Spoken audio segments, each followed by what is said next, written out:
So I'm just going to recap a little bit. Since obviously we have new folks with us every Sunday, and really appreciate you joining with us. If this is your first time, welcome. We are super grateful for you and really excited to get to know you and be able to connect with you further. Obviously, it's a interesting time. We're totally digital, but we are meeting in our smaller groups, what we call them iron groups, based on Proverbs 27:17, as iron sharpens iron, so one person sharpens another. And so we have small groups of 3 to 4 people where we really try to have intimate life-on-life Christian relationships. If you're interested in that and you're newer to the church family, please let us know. Reach out to us through the website and we can definitely get you connected with some people in your area.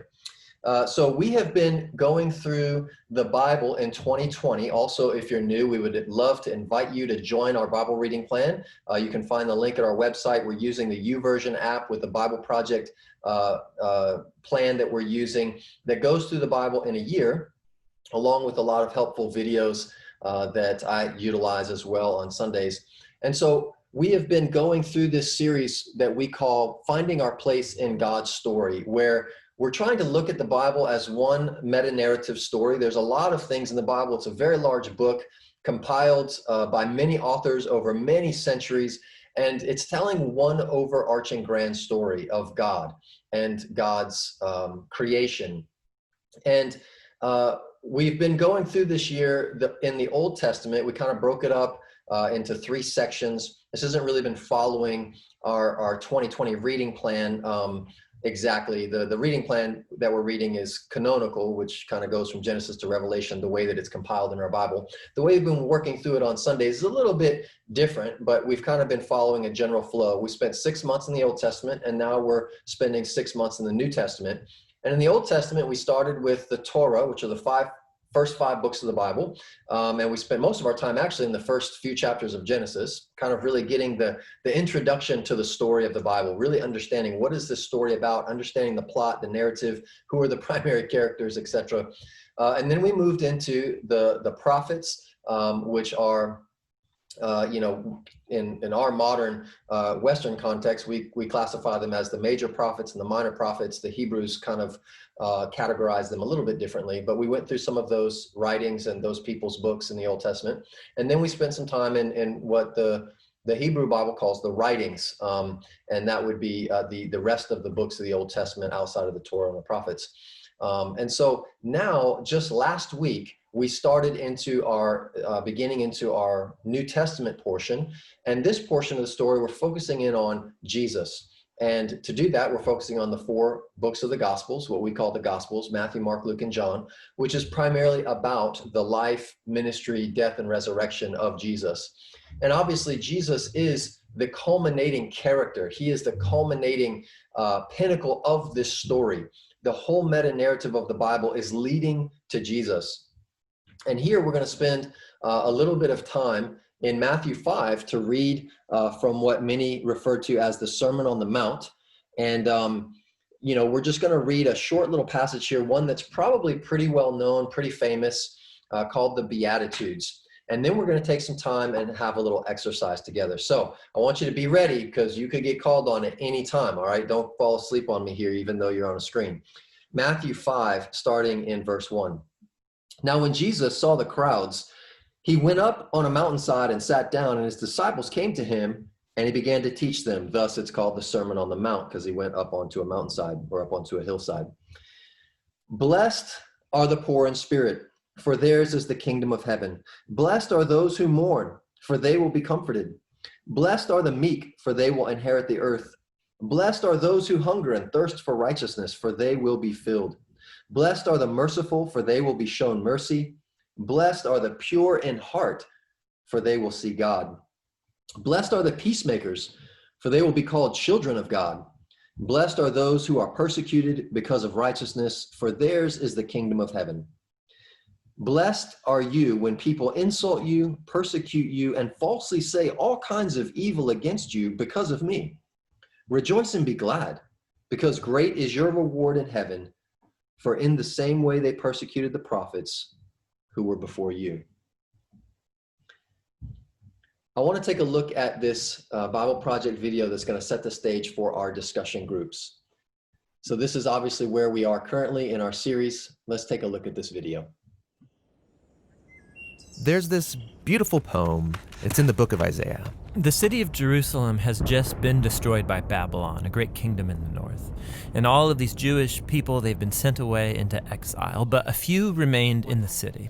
And they're left wondering, what just happened? Has our God abandoned us? Right, because Jerusalem was supposed to be the city where God would reign over the world to bring peace and blessing to everyone. Now, Isaiah had been saying that Jerusalem's destruction was a mess of Israel's own making. They had turned away from their God, become corrupt, and so their city and their temple were destroyed. Yeah, everything seems lost. But the poem goes on. There's a watchman on the city walls. And far out on the hills, we see a messenger, and he's running towards the city. He's running and he's shouting, "Good news!" And Isaiah says, "How beautiful on the mountains are the feet of those who bring good news." Beautiful feet? Yes, the feet are beautiful because they're carrying a beautiful message. What's the message? That despite Jerusalem's destruction, Israel's God still reigns as king, and that God himself is going to one day return to this city, take up his throne, and bring peace. And the watchmen sing for joy because of the good news that their God still reigns. Now, in the New Testament, we find this same phrase, the good news.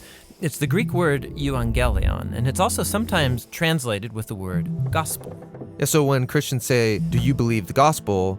they mean, do you believe the news? But not just any news. In the Bible, this phrase is always about the announcement of the reign of a new king.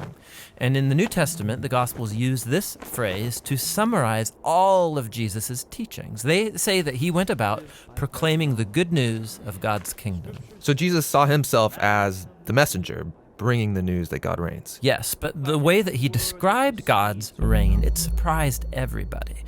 I mean, think, a powerful, successful kingdom. It needs to be strong, able to impose its will, able to defeat its enemies.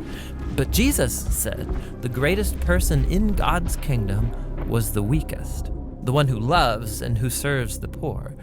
And he said that you live under God's reign when you respond to evil by loving your enemies and forgiving them and seeking peace. This is an upside-down kingdom. Now, Jesus also said that this kingdom was arriving with him. Yeah, so for example, there's this really interesting story where there's a high-ranking Roman officer, and he comes to Jesus begging him to heal his servant. And he even calls Jesus his Lord, acknowledging that Jesus is his authority. Jesus praises this man for recognizing what no one else yet had, that not only was Jesus announcing God's kingdom, he was the king. And so the word gets out that this Jewish man from Galilee is talking and acting like he's the king of Israel. He's appointing 12 disciples, which are an image of Israel's 12 tribes. He's healing people, forgiving people their sins. And all of this so threatened Israel's leaders that they finally decide to have him killed. And Jesus let them. Yeah, which is a weird thing to do if you're trying to become king. That's right. But for Jesus, this is what had to happen. Jesus saw the sin and the devastation of his people Israel as just one small part of the entire human condition. How all humanity has rebelled against God, resulting in the tragedy and devastation of our whole world. And so how is God going to bring his reign over such a world? Jesus believed it would be through an act of sacrificial love for his enemies. This is why in the Gospels, Jesus' crucifixion is depicted as his enthronement as the King of the Jews. Yeah, he receives a crown. He also receives a robe. He's exalted up, not onto a throne, but onto the cross. How beautiful are the feet that bring good news. And the good news now is that Jesus has defeated death and that he reigns as king, that he's dealt with our sin and corruption himself and that he's conquered it with his life and with his love. And then Jesus sends his followers to go out and keep announcing this good news of the upside-down kingdom. And to invite everyone to give their allegiance to him, the king who defeated death with his love.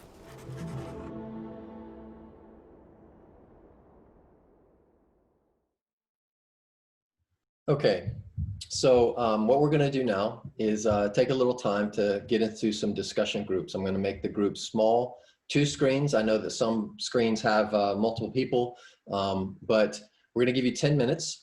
And I want everybody to come back prepared to respond and to share what your group talked about. So please take notes, jot it down. I will call on some people at random to just share what you discussed with your group. These are the discussion questions that I'd like you to take about 10 minutes to talk about and discuss. So please feel free to write these down. These questions will not be on the screen anymore once you go into your breakout room.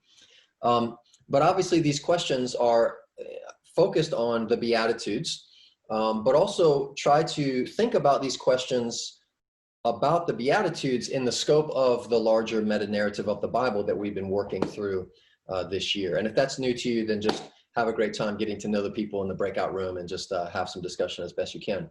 But what would you, answer, who would you regard as the most unfortunate people around you in your context? What does it mean to be blessed? And what is Jesus's point of the Beatitudes? So I'd like everybody to go into the breakout rooms and then everybody come back ready to share for 2 minutes. We're just going to give you 2 minutes to share, and we're going to call on a handful of people. So we're going to